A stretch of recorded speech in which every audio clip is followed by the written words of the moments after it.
চিকিৎসার জন্য লন্ডন গিয়েছিলেন। সেখানেই কাটিয়ে দিলেন দীর্ঘ ১৬ বছর। বিএনপির ভারপ্রাপ্ত চেয়ারম্যান তারেক রহমান এখনও প্রবাসেই রয়েছেন।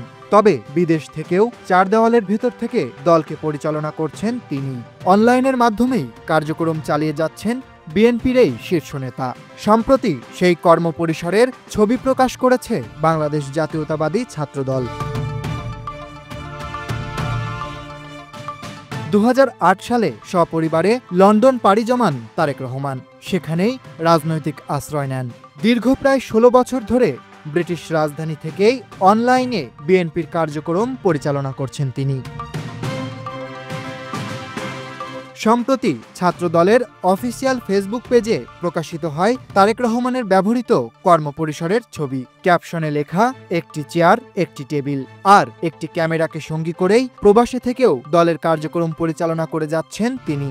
সেখানে আরও লেখা হয়, এটি কেবল একটি ছবি নয়, এটি আমাদের নেতার দৃঢ়তা, আত্মত্যাগ এবং সংগ্রামের নীরব সাক্ষী।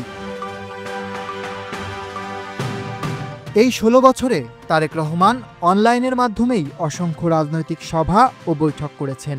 ২০১৬ সালে বিএনপির জাতীয় কাউন্সিলে ভার্চুয়ালি সভাপতিত্ব করেন তিনি। ২০১৮ সালে জাতীয় সংসদ নির্বাচন ঘিরে প্রার্থীদের মনোনয়ন প্রক্রিয়া অনলাইনে তদারকি করেন। করোনা ভাইরাস মহামারীর সময় ভিডিও কনফারেন্সে কেন্দ্রীয় ও জেলা নেতাদের সঙ্গে নিয়মিত বৈঠক করেন। এছাড়া বিএনপির ভার্চুয়াল আলোচনা সভা, শহীদ জিয়ার মৃত্যুবার্ষিকী কিংবা প্রতিষ্ঠা বার্ষিকীর মতো নানা কর্মসূচিতেও ভিডিও বার্তা দেন তিনি।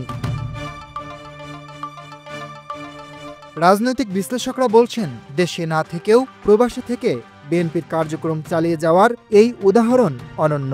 তবে সমালোচকদের মতে মাঠের রাজনীতির বাইরে থেকে শুধু অনলাইনে সক্রিয় থাকা কার্যকর নেতৃত্বের জন্য যথেষ্ট নয়।